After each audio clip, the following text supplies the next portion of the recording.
The alarm screamed through the cargo bay at 3 in the morning.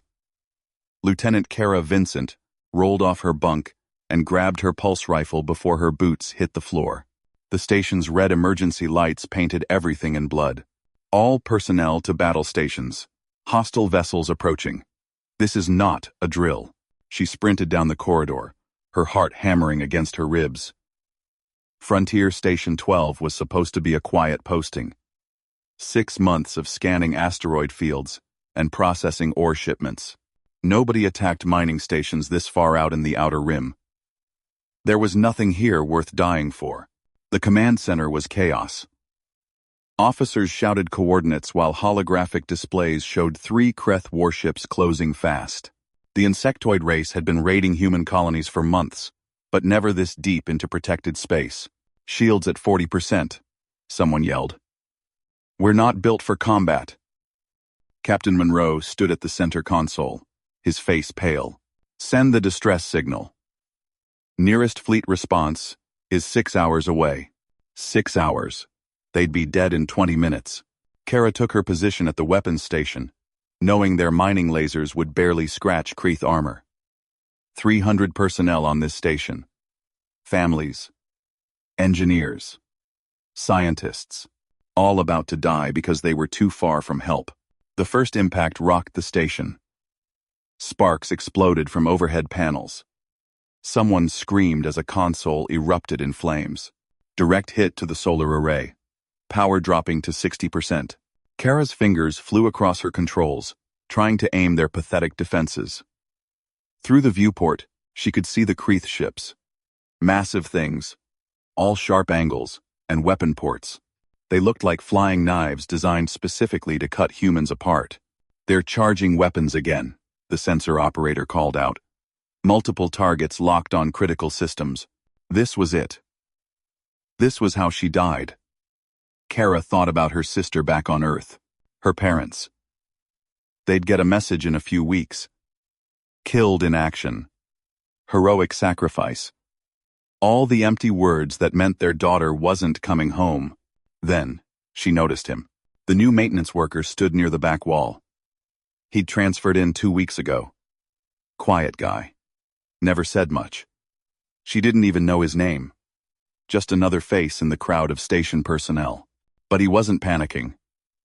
While everyone else shouted and ran and prepared to die, he stood perfectly still. His eyes tracked the tactical display with an intensity that made her skin prickle. Second volley incoming, someone screamed. The station shook like a toy in a child's fist.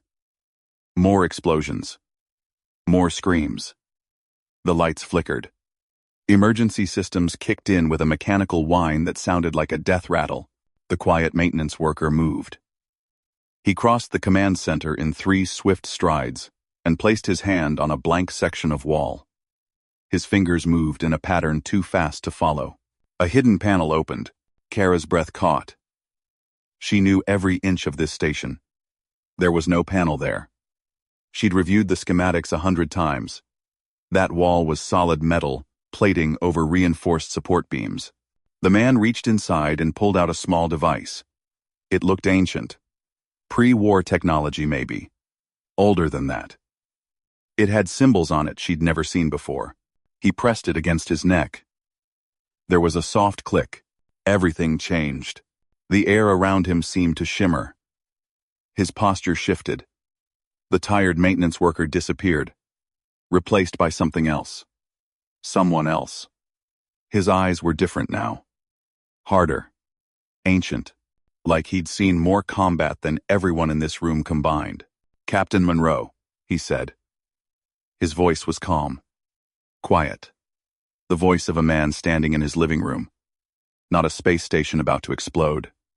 Permission to access weapons systems. Monroe stared at him. Everyone stared at him. Who the hell are you? The third Kreth volley hit. The station's superstructure groaned. Hull breach warnings flashed across every display. They had minutes left. Maybe less. The man looked at the captain. Something in his expression made Kara's blood run cold. Not fear. Recognition. This was a look she'd seen in history books, in memorial videos. in the eyes of soldiers who'd fought in wars she'd only read about. "My name is Daniel Cross," he said, "and I'm going to need you to trust me." Captain Monroe's face went white. Actually white, like someone had drained all the blood from his head in one instant. "That's not possible," Monroe whispered. "Daniel Cross died 30 years ago. I got better." Daniel moved to the weapons console, his fingers already dancing across controls that Kara knew backward and forward. Except he wasn't using them normally. He was accessing subroutines she didn't know existed. "Now, give me system access, or we all die." "Your choice, Captain." Another impact. The hull breach alarm reached a fever pitch. Atmosphere was venting from the lower decks. The Kreeth were going for a kill shot. Monroe jabbed his command code into the console. "Access granted. God help us all." Daniel's hands moved like liquid lightning. The weapon system's display transformed. New options appeared. Targeting solutions Kara had never seen. The mining lasers that couldn't scratch Kreeth armor suddenly showed power outputs that made no sense. "Those readings can't be right," she said. "We'd blow out every power coupling in the station. The readings are fine." Daniel's eyes never left the screens. "This station has hidden reserves. Military-grade capacitors built into the superstructure. You never knew because you never needed to know. Why would a mining station have military weapons? Because it's not a mining station." Daniel brought up a schematic that made Kara's world tilt sideways. The station she'd lived on for 6 months was a lie. Beneath the cargo bays and processing plants and living quarters, there was another structure. Weapons, batteries, shield generators that could withstand capital ship bombardment. Enough firepower to fight off a fleet. "Frontier Station 12 is a listening post," Daniel said, disguised as civilian infrastructure. "We've been monitoring Kreeth movements in this sector for 5 years. We?" Monroe's voice was hoarse. "Military intelligence, black operations. The people who handle threats before they become public knowledge." Daniel. "Locked targets. On all 3 Kreeth ships. The people who sent me here to die quietly when the war ended." Kara felt sick. "You've been here the whole time? Playing janitor? Maintenance worker? And yes, for 7 months. Waiting." His finger hovered over the firing control. "Captain, I need you to evacuate personnel from decks 6 through 9. Right now. Those are living quarters. We have families.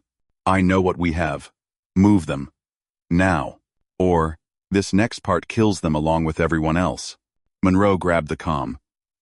"All personnel. Emergency evacuation protocol.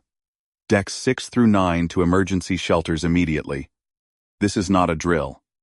Daniel waited. 10 seconds. 20. The Kreeth ships charged their weapons again. They thought they were finishing off a helpless target. "Evacuation complete," Monroe said. Daniel fired. The station transformed. Panels she'd walked past every day slid open. Weapon batteries emerged like teeth from hidden gums. The mining lasers were revealed for what they really were. Military-grade pulse cannons capable of cracking a destroyer in half. The first Kreeth ship never saw it coming. The pulse cannon hit it dead center, punched through its shields like tissue paper, and turned its reactor into a miniature sun. The explosion lit up the viewport bright enough to hurt. The other 2 Kreeth ships scattered, their formation breaking as they realized this wasn't a helpless mining station. Daniel was already tracking them. His fingers moved across the controls with the confidence of someone who'd done this 1,000 times before. Which, Kara realized with growing horror, he probably had. Targeting Ship 2. Firing. More hidden weapons came online. Missile batteries. Rail guns. The station shuddered as it unleashed enough ordnance to flatten a small moon. The second Kreeth ship tried to run. It didn't make it. The missiles caught it 3,000 kilometers out and turned it into expanding debris. The third ship was smarter. It dropped into a combat role and returned fire with everything it had. The station's real shields activated, and the Kreth weapons splashed against them like water hitting stone. "Their captain knows what we are now," Daniel said. He pulled up a tactical overlay that showed the Kreth ship's weak points. "She's going for the communication array, trying to warn her fleet." "Can she?" Kara asked. "If she sends that message, the Kreth will know this station exists. They'll send everything they have. 100 ships. Maybe more." Daniel locked the final target. "We'll kill thousands of their people before we die. But we will die. So, we can't let her send it," Monroe said. "No, we can't." The third Kreth ship was faster than the others. It juked and weaved through the debris field, using the wreckage of its sister ships as cover. Smart. But Daniel was smarter. He didn't aim where the ship was. He aimed where it would be. The railgun fired with a sound like the universe tearing. The tungsten slug crossed the distance at a significant fraction of light speed. The Kreth ship's captain realized her mistake 1 second before the round punched through her bridge and turned her entire command crew into red mist. The ship drifted, lifeless. Daniel put 2 more rounds into its reactor just to be sure. Silence fell over the command center. 3 Kreth warships reduced to scrap metal in under 4 minutes. The threat was over. They were alive. Everyone stared at Daniel. "Someone want to tell me what the hell just happened?" Monroe's voice shook. Daniel powered down the weapon systems. The hidden panels slid closed. Within seconds, the station looked civilian again. Just a simple mining outpost. Nothing to see here. 32 years ago, the colonial wars were ending, Daniel said. The Kreth had sued for peace. Humanity had won, but barely. We were exhausted, broken. We wanted the fighting to stop. He turned to face the captain. "I was part of a special unit. Ghost Company. We handled situations too sensitive for regular military." "Ghost Company is a legend," Kara said. "A story. They didn't really exist. We existed. 37 of us. The best soldiers humanity ever produced. Genetic modifications. Neural implants. Enough combat experience to fight a war single-handed." Daniel's expression was distant. "When the peace treaty was signed, the government decided we were too dangerous to exist. We knew too much. We'd done too much. So they retired us." "Retired," Monroe repeated. "Fake deaths. New identities. They scattered us across the frontier. Gave us new lives. Told us to disappear." Daniel looked at the viewport where the Kreth wreckage still glowed. "Most of us did. We became shopkeepers and farmers and maintenance workers. We faded into the background. Became ghosts for real. But you're still soldiers," Kara said. "Always." Daniel's jaw tightened. "They can give us new names and new faces, but they can't take away what we are. What we can do." He looked at Monroe. "I've been here 7 months, Captain. Fixing air filters and cleaning plasma conduits. Playing my part. Waiting for the day I'd be needed again. And if that day never came, then I'd die a maintenance worker. Quietly. No fame. No glory. Just another name on a memorial wall somewhere." Daniel started shutting down the tactical systems. Would have been fine with that, honestly. Kara moved closer to the console. "How many others are there? How many like you?" "I don't know. We were ordered never to contact each other. Never to reveal ourselves unless absolutely necessary." Daniel pulled the device from his neck. The shimmer around him faded. He looked like a tired maintenance worker again. "For all I know, I'm the last one left." The command center comm crackled. "Captain, this is engineering. What the hell just happened? Our power systems just spiked off the charts." Monroe looked at Daniel. A silent question. Daniel shook his head. "Tell them, equipment malfunction. Reactor fluctuation. Whatever. The fewer people who know what this station really is, the safer everyone will be." The next morning, Kara found Daniel in the lower maintenance tunnels. He was back in his gray coveralls, replacing a damaged coolant pump, like nothing had happened. like he hadn't saved 300 lives 12 hours ago. "We need to talk," she said. Daniel didn't look up from his work. "Yes, we do. You can't just save everyone's lives and then go back to pretending you're nobody. Watch me." He sealed the pump housing and wiped his hands on a rag. "What happened last night stays classified. Captain Monroe is filing the official report. 3 Kreth ships attacked. They experienced critical system failures. Probably faulty reactors. We got lucky." "That's a lie. That's the story. The one that keeps people safe." Daniel finally looked at her. His eyes were different in the harsh maintenance lights. Tired. Ancient. "You want to know the truth, Lieutenant? The truth is that most of human space is held together with lies. Comfortable lies that let people sleep at night. I'm one of those lies." Kara crossed her arms. "I don't accept that. You don't have to accept it. You just have to live with it." He picked up his toolkit. "Now, if you'll excuse me, I have 17 more pumps to check before end of shift." She blocked his path. "I looked you up. Daniel Cross, decorated war hero, led Ghost Company through the Battle of Proxima Station, single-handedly held off a Kreth assault force for 6 hours while civilians evacuated. They gave you the Solar Cross. Single-handedly held off. R.I.T. They gave a dead man a medal. I'm not him anymore." "The hell you're not. You're exactly him. You're just wearing a different uniform." Daniel's expression hardened. "Lieutenant Vincent, I'm ordering you to drop this. That's not a request. You don't have the authority to order me to do anything. You're a maintenance worker, remember? No. I'm a ghost. And ghosts don't exist." He stepped around her and walked down the tunnel. "Go back to your duties, Lieutenant. Forget what you saw." Kara watched him disappear around a corner. She should let it go. Follow orders. Keep her head down and her mouth shut, like a good soldier. Instead, she went to the station archives. The official records were sanitized. Daniel Cross died in a shuttle accident 3 years after the war ended. Funeral, with full military honors. His ashes were scattered over Earth. The file was sealed, marked classified at the highest levels. But Kara had spent 4 years in intelligence before her transfer. She knew how to dig. She knew where the real files hid.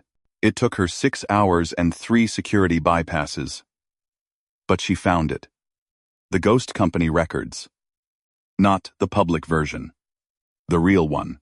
37 soldiers. All enhanced. All lethal. All supposedly dead. Daniel Cross was number 7. Neural implants that increased reaction time by 300%. Muscle density augmentation that made him strong enough to bend steel. Combat algorithms wired directly into his brainstem. He wasn't just a soldier. He was a weapon designed to win wars. And the government had thrown him away. She found more. Much more. Ghost Company hadn't just fought in the colonial wars. They'd fought in dozens of conflicts humanity never officially acknowledged. Black operations. Assassinations. Surgical strikes against threats the public never knew existed. Daniel Cross personally had killed over 2,000 enemy combatants, led 43 successful missions behind enemy lines, rescued 6 colonies from certain destruction, and his reward was a fake grave and a maintenance job. Kara was still reading when her console beeped. Incoming message. Encrypted. Priority 1. She opened it. The message was from Daniel. 3 words. Stop digging now. Her door chimed. She closed the files and opened it. Daniel stood in the corridor.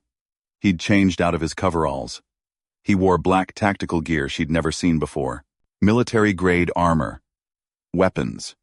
He looked like a recruiting poster for humanity's most elite forces. How did you know? She asked. My implants monitor station network traffic. The second you accessed those files, I knew. He stepped inside. His expression was unreadable. You're good. Better than I expected. But you're playing a dangerous game. Tries. I want to understand. That's all. No. You want to feel like you're part of something important. You want to believe there's more to this universe than scanning asteroids and processing ore. Daniel's voice was gentle. I understand that. I really do. But some doors can't be unopened. What are you going to do? Kill me? To protect your secret?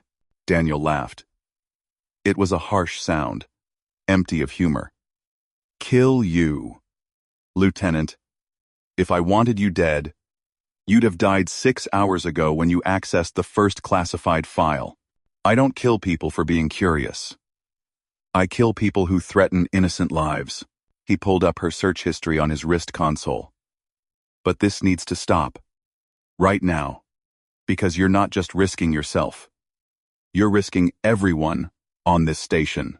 How? Military intelligence monitors access to Ghost Company files. It's automated. Every time someone digs too deep, flags go up. Agents get dispatched. And those agents have one job: make sure Ghost Company stays buried. He closed the display. You've triggered 3 separate security alerts in the last 6 hours. By tomorrow, someone will come to investigate. And when they do, they won't just scrub the files. They'll scrub you. Kara felt cold. They'd kill me? No. They'd make you disappear. New identity. New life. Somewhere far away where you can't ask questions. Daniel's jaw tightened. It's what they do. What they did to all of us. You become an inconvenient truth. They erase you and write a more convenient story. Then what do? You stop digging. You delete everything you found. And you never mention Ghost Company again.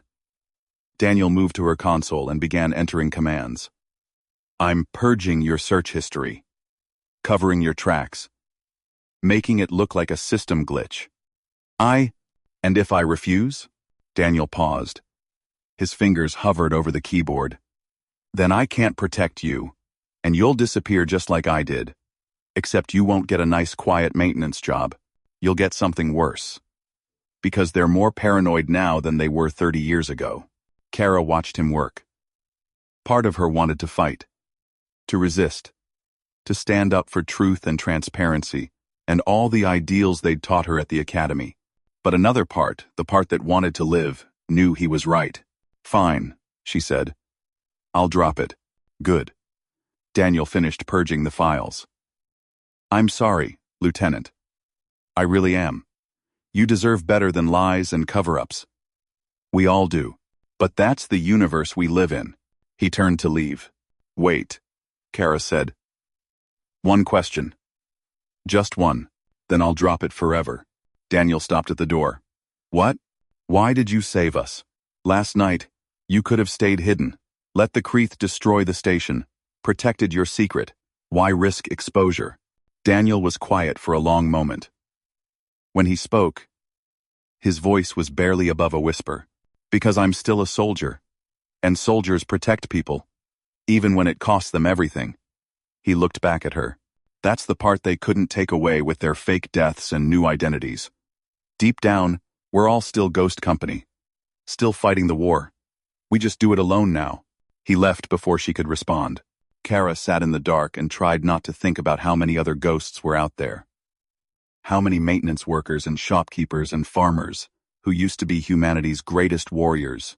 How many of them went their whole lives without anyone knowing what they'd sacrificed.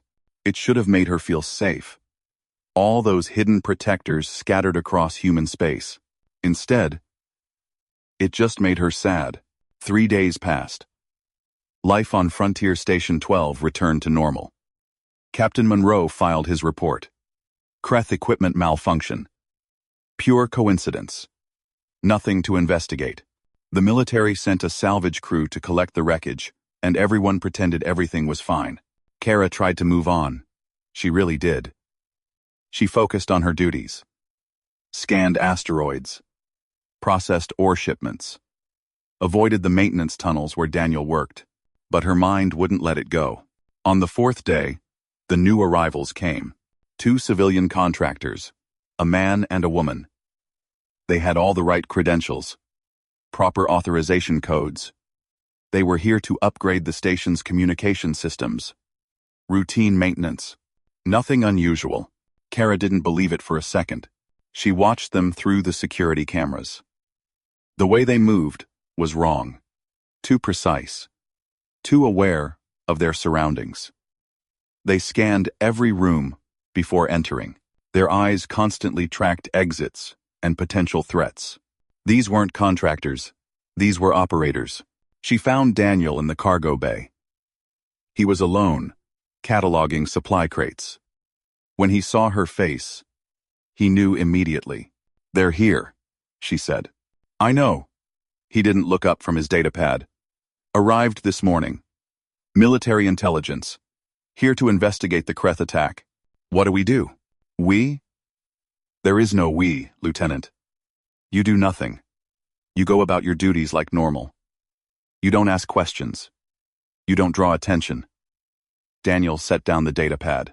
"I'll handle this." "How?" "By being exactly what they expect to find. A tired maintenance worker who was in the wrong place at the right time." He smiled, but it didn't reach his eyes. "I've done this before. All their nine. All their nine. All their nine. I know how the game works." Kara wanted to argue. Wanted to help. But she could see in his expression that he'd already made up his mind. She left him there and went back to her station. The two contractors spent the afternoon asking questions. Casual inquiries, disguised as routine interviews. They spoke with Captain Monroe, the weapons officer, the engineering staff, everyone who'd been in the command center during the attack. Then, they came for Daniel. Kara watched through the security feed. They found him in the lower maintenance tunnels, the same place she'd confronted him days earlier. "Daniel Cross?" the woman asked. She was tall, dark-skinned, professional. Her smile was friendly, but her eyes were cold. "We need to ask you some questions about the Kreth attack." "Sure," Daniel said.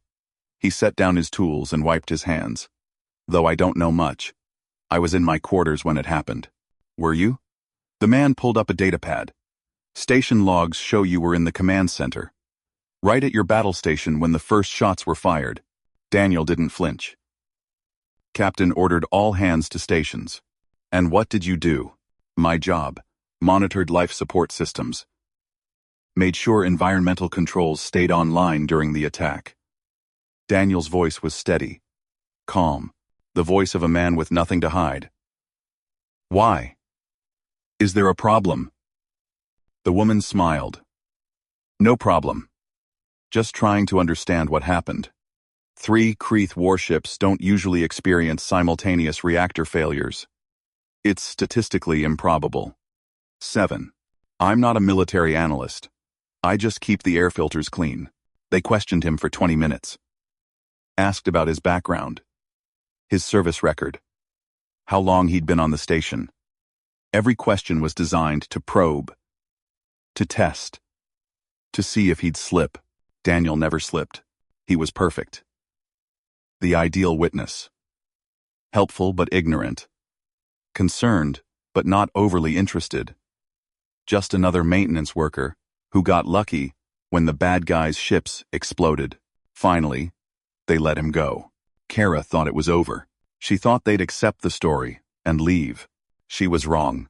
That night, alarms woke her again. Not combat alarms this time. Security breach. Someone was accessing restricted areas. She grabbed her sidearm and ran to the command center. The 2 contractors were already there, along with Captain Monroe and half the security team. On the main display, the hidden weapon systems were exposed. Every panel open. Every secret revealed. "Explain this, Captain," the woman said. Her friendly demeanor was gone. "Explain why a civilian mining station has enough firepower to destroy a battle group." Monroe looked like he wanted to crawl into a hole and die. "I don't know. I had no idea those systems existed until the attack." "Convenient. So, this station has been operating for 5 years, and you never noticed the military-grade hardware built into your superstructure? It's a big station. I can't inspect every square meter personally." The man pulled up a schematic. These weapons require maintenance, regular calibration. Someone had to know they existed. Kara's stomach dropped. The maintenance staff, Monroe said quietly. They'd have access to those systems. Exactly. The woman turned to her partner. Bring in Cross. Now. 10 minutes later, security dragged Daniel into the command center. He was in handcuffs. His expression was neutral, but Kara could see the tension in his shoulders. Daniel Cross, the woman said. Or should I say, Ghost, 7 of the former Ghost Company. The command center went silent. We ran your biometrics. Took a while, your genetic markers have been scrambled, but we found a match eventually. She pulled up a file. Daniel's file. The real one. You're supposed to be dead. I am dead. Daniel said calmly. Died 30 years ago. In a shuttle accident. There's a grave on Earth. With my name on it. Don't play games. You know what we're here for. You exposed classified military assets. Used them in an unauthorized operation. Violated every term of your retirement agreement. The woman leaned close. You're compromised. And compromised assets get retired. Permanently this time. Captain Monroe stepped forward. Wait. He saved this station. Saved everyone on board. Without him, we'd all be dead. That doesn't matter. The terms of his retirement were clear. No contact with military systems. No use of his enhancements. No operations of any kind. The woman pulled a weapon.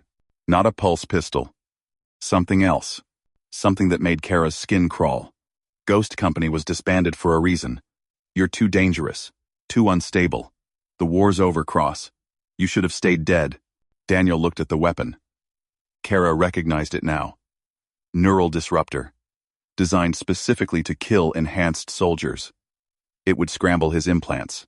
Turn his brain into soup. Before you pull that trigger, Daniel said, you might want to look at your superior officer's orders. The woman frowned. What? Check your secure comm. Priority message came through about 5 minutes ago. The woman pulled up her wrist console.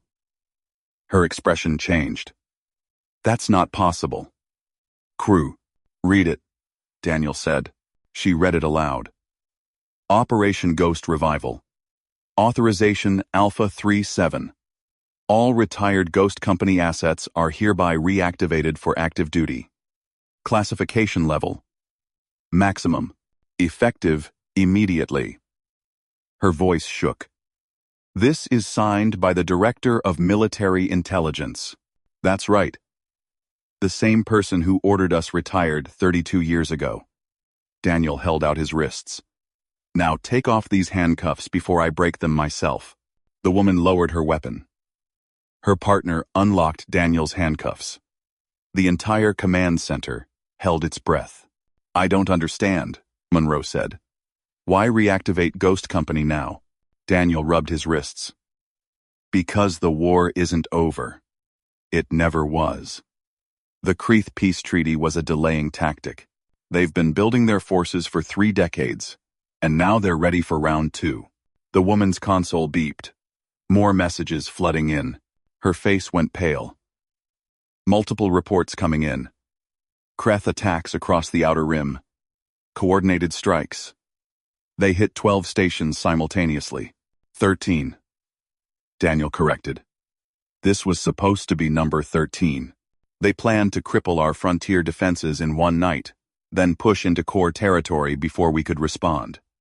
He looked at the woman. Your bosses finally figured out what was happening.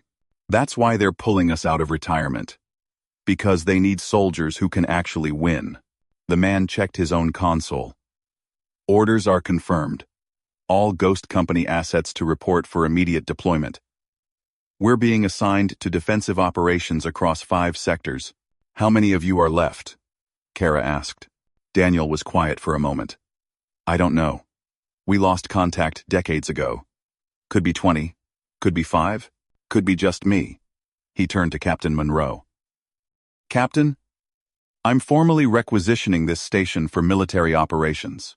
Everyone not essential to combat operations needs to evacuate immediately. This is a civilian facility. No, it's not. It never was. And in about 6 hours, a Kreeth fleet is going to arrive to finish what those 3 ships started. We can either fight them here or abandon the station and let them use it as a forward base to attack Earth. Daniel's voice was steel. Your choice, Captain. Monroe looked around the command center. At his crew. At the people he was responsible for. Finally, he nodded. Begin evacuation procedures. All non-essential personnel to the transport ships. Combat personnel stay and prepare for defensive operations. The command center exploded into activity. Officers shouted orders. Crew members ran to their stations. Alarms blared as the evacuation protocols activated. Kara didn't move. I'm staying. Daniel looked at her. You should evacuate with the others. My station is weapons control. That makes me essential. She met his eyes. You're going to need every gun you can get. Something in Daniel's expression softened. Respect, maybe. Or recognition. All right, Lieutenant. Welcome to the fight. The next 6 hours were the longest of Kara's life. They evacuated 200 personnel. Families. Scientists. Engineers. Anyone who couldn't contribute to the coming battle. The transports launched one by one. Their engines bright against the void as they fled toward safety.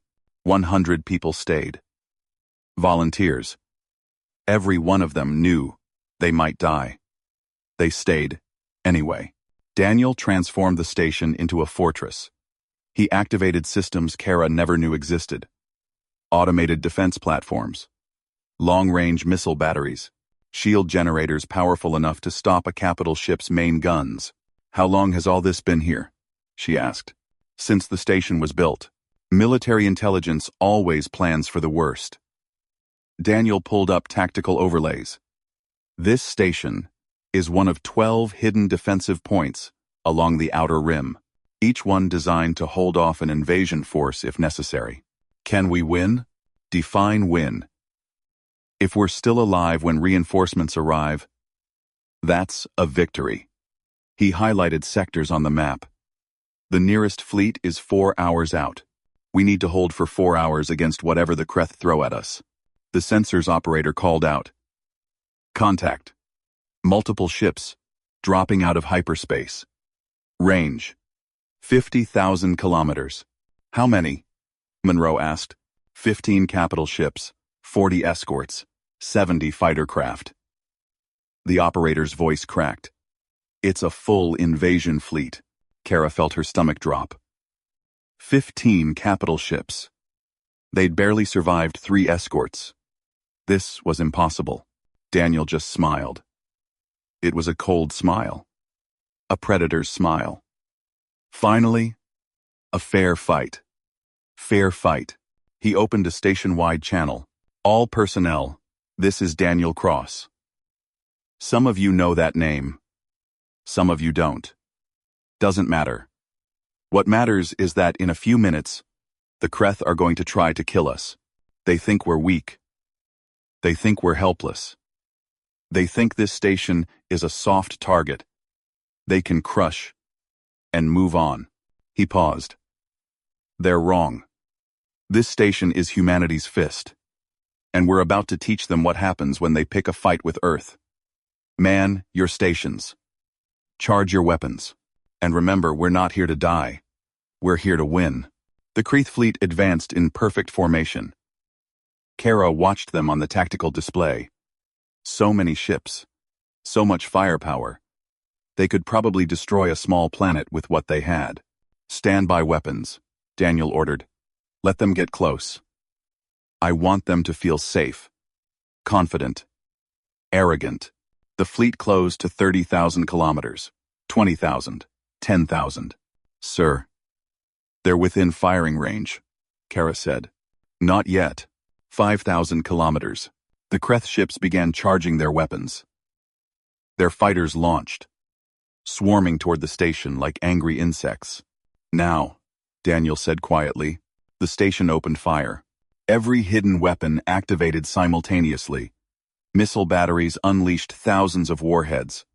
Pulse cannons carved through the void. Railguns hurled tungsten death at relativistic speeds. The station transformed from a helpless target into a hurricane of destruction. The Kreth fighters never stood a chance. Point defense systems tracked them with mechanical precision and erased them from existence. 70 fighters became debris in under 30 seconds. The escorts fared better, but not by much. Their shields held against the first salvo. The second salvo overwhelmed them. The third salvo turned them into expanding clouds of superheated gas. The capital ships finally returned fire. Their main guns lit up the void.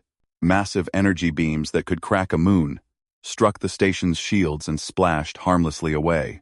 Shields holding at 80%, someone reported. Daniel targeted the lead capital ship.